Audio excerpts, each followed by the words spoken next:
Hola, queridos alumnos de primero de bachillerato B de Elías el Olivo de Parla. Comenzamos hoy una nueva unidad didáctica, la unidad didáctica 7, donde se plantea el problema del ser humano desde la antropología filosófica, ¿vale? Esto nos va a llevar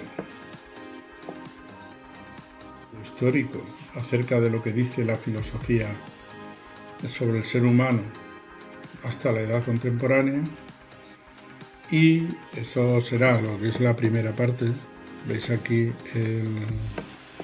el recorrido histórico que empieza aquí y después en la segunda parte veremos las concepciones actuales dentro de lo que se llama filosofía de la mente, de las relaciones que hay entre el cerebro y la mente, y qué solución se le da a esto, qué soluciones se le dan o qué alternativas dentro de las últimas teorías acerca de la interacción entre cerebro y mente. Bien, claro, para llegar a este punto B ya hay que hacer un largo recorrido que nos va a llevar un poco de forma superficial, puesto que no se puede hacer de otra manera, lo que nos llevaría 3 cursos. No hablar sobre el ser humano a lo largo de la historia llevaría 3 cursos los que queramos. Por lo tanto, vamos a hacer un compendio muy reducido, esquemático y superficial de la problemática del ser humano en la historia de la filosofía, ¿vale? Bien, nos llevará a hacerlo en primer lugar en la etapa prefilosófica, es decir, lo que es la poesía en la religión, ¿vale? Y en la mitología, si queréis. Después lo veremos en el mundo antiguo, en Platón y Aristóteles, y también en el momento ético del epicureísmo y del estoicismo. Después, en la Edad Media, analizaremos brevemente a Agustín y a Santo Tomás, un platónico y un aristotélico. Haremos un recorrido la Edad Moderna a través de autores muy representativos, caso de Descartes o de Hume, para terminar un poco dando unos apuntes sobre filosofía política, en el caso del contractualismo, ¿no? Y por último, en la filosofía contemporánea, aquí podríamos hablar muchísimo, pero nos vamos a limitar en el siglo XIX a hablar de los maestros de la sospecha, es decir, de Freud, Marx y Nietzsche. Hablamos del personalismo de Mounier, algo sobre la filosofía oriental y la anulación del sujeto, y pues alguna cosa más por ahí, como el pensamiento complejo, etcétera. Y terminamos por último con las relaciones entre el cerebro y la mente en las más modernas teorías epistemológicas actuales, la interacción que se da. Bien, por lo tanto, manos a la obra. Manos a la obra. Bien, nos metemos de lleno en el ser humano en el mundo antiguo, prefilosófico. El héroe homérico. Verá, aquí habría que hablar cómo el hombre está supeditado a la fuerza de los deseos de los dioses, al destino, a las emociones y sentimientos incontrolables, como podéis leer en las obras de Homero, en la Ilíada, en la Odisea, en la Teogonía de Hesíodo, ¿verdad? Entonces, en la Ilíada y la Odisea, el ser humano se ven constreñidos sus actos por numerosas y diversas razones, etcétera, que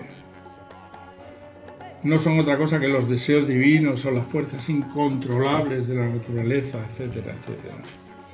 Por otra parte, el ser humano está supeditado de alguna manera a las religiones de los misterios. ¿Qué religiones mistéricas hay difundidas en Grecia en aquella época? Hablamos del siglo VII, VIII antes de Cristo, y después a principios del siglo VI cuando comienza la filosofía ya, nos encontramos ya con el culto a Dioniso, procedente de Tracia, o el culto a Demeter, y sobre todo el orfismo, la religión órfica, que va a influir directamente en determinadas concepciones filosóficas y religiosas como el pitagorismo o el platonismo, que enseña la necesidad de una purificación del alma para liberarla del ciclo de las reencarnaciones y de su transmigración a los cuerpos de otros seres vivos. Bien, en cuanto a la mitología en general, según la orientación, según los conocimientos que tenemos, el pensamiento filosófico aparecería como la continuación racionalizada del pensamiento mítico, como ya sabéis, ¿vale? Por lo tanto, vamos a entrar directamente, puesto que no nos vamos a detener en la etapa antropológica griega, dominada por los sofistas y Sócrates, porque consideramos que su pensamiento está de alguna forma expresado ya en la etapa ontológica que representa Aristóteles y Platón. Bien, Platón. Bueno, antes de esto se me ha pasado, pero vamos, no es tarde hablar fundamentalmente de qué es la antropología, porque claro, nos hemos metido de lleno sobre la antropología filosófica, pero no hemos hablado de lo que es la antropología en general como ciencia. Entonces, la antropología debe definirse como la ciencia que estudia al ser humano de una manera global, holística, global. Es decir, combina en una sola disciplina los enfoques de las ciencias naturales, donde incorpora la evolución, la selección natural, de las ciencias sociales y humanas. Es una ciencia integradora que estudia al hombre en el marco social al que pertenece. Por lo tanto, tiene que reconocer los resultados del resto de las ciencias, sean ciencias naturales, sociales o humanas, y reconstruir a partir de esos resultados, siendo un saber de segundo orden, no en importancia, evidentemente, sino en composición, siendo un saber de segundo orden que va a reelaborar, ¿verdad?, todos los resultados de esas ciencias. ¿Y qué ciencias son? Pues, por ejemplo, la economía, la etnología, la etnografía. Dentro, por ejemplo, de otro tipo de ciencias sociales, por ejemplo, la lingüística, la psicología, ¿verdad?, la ecología, la geografía humana, y sobre todo la filosofía, la historia, la semiótica, etcétera. Todo este tipo de ciencias, el psicoanálisis como ciencia crítica, todo este tipo de ciencias harán posible un planteamiento global de lo que sea el hombre. Bien, dicho esto, seguimos con el ser humano en Platón como inicio de las reflexiones sobre cómo se puede conocer la naturaleza individual y social de lo que se considera el ser humano. Bien, pues como hemos dicho antes, la filosofía de Platón o el pensamiento de Platón está dominado por una cosa que se llama dualismo, pero no solo dualismo antropológico, es decir, cuerpo y alma en el hombre, sino dualismo ontológico o metafísico, es decir, mundo sensible y mundo de las ideas o mundo inteligible, es decir, siendo el verdadero el mundo inteligible, de manera que afín al alma sería el mundo inteligible porque el alma yace cerca de las ideas o las contempla, y cerca del mundo sensible el cuerpo, que sirve como sepulcro o cárcel, ¿verdad?, de ese alma. Bien, por lo tanto, el dualismo antropológico en Platón es consecuencia directa, pues, del dualismo metafísico u ontológico, ¿vale? Ojo, porque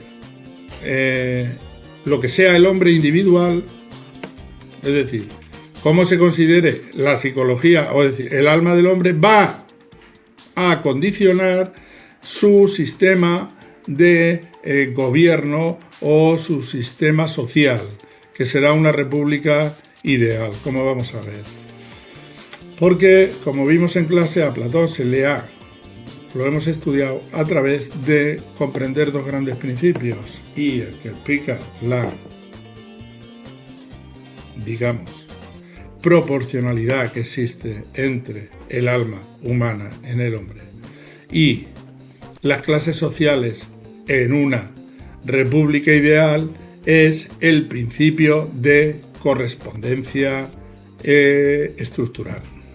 Efectivamente, a cada parte del alma le va a corresponder una parte o una clase social. Por lo tanto, al alma irascible, ¿verdad?, que es el alma de la fuerza, del coraje, le va a corresponder a los auxiliares, que son los guerreros, ¿verdad?, la clase que va a defender la ciudad. Al alma concupiscible le va a corresponder el alma concupiscible, que es la inclinada, ¿verdad?, a las inclinaciones puramente del cuerpo y tal, le va a corresponder la clase productora, ¿verdad?, los productores. Y, por último, al alma racional, que debe controlar tanto el alma irascible como el alma concupiscible, le va a corresponder, lógicamente, al auxiliar perfecto, que es el gobernante, aquel que, por medio de la educación, ha llegado al más alto grado del saber y al conocimiento de la idea del bien. ¿De acuerdo? Pues, ¿en qué consistirá, pues, la virtud, la justicia? Y aquí entramos en el segundo principio que explica la filosofía de Platón, que es el principio de especialización funcional. Que cada función del alma, que cada clase social cumpla con el cometido y solo con el cometido que le es asignado. ¿De acuerdo? Bien. Por supuesto que podríamos hablar muchísimo de esto, pero se nos va el tiempo, ¿vale? Aristóteles tiene una concepción del ser humano totalmente diferente a Platón. No distingue un alma inmortal, sino que en realidad se trataría de, aplicando su teoría hilemórfica de la materia y forma, la materia correspondería al cuerpo, la forma correspondería al alma, pero como están tan intrínsecamente unidos en una unión sustancial y no accidental como en Platón, resulta que muerto el alma, muere el cuerpo igual, ¿no?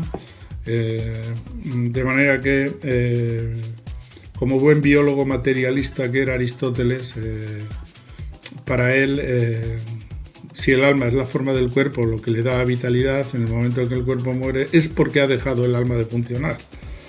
Distingue Aristóteles tres tipos de alma, que lo veis ahí muy bien explicado en el libro, que es el alma vegetativa, ¿verdad?, el alma animal, que es capaz de sentir, el alma vegetativa, que tiene capacidad de movimiento, el alma sensitiva, que tiene, o animal, que tiene capacidad de acción, de sentimiento, de dolor, y después el alma racional, que es propia únicamente del hombre y que absorbe a las dos almas anteriores, que tiene la capacidad del pensamiento, del conocimiento, etcétera, etcétera, etcétera. Pasada el periodo ontológico, surge dentro de las corrientes del estoicismo y el epicureísmo lo que se llama el cosmopolitismo.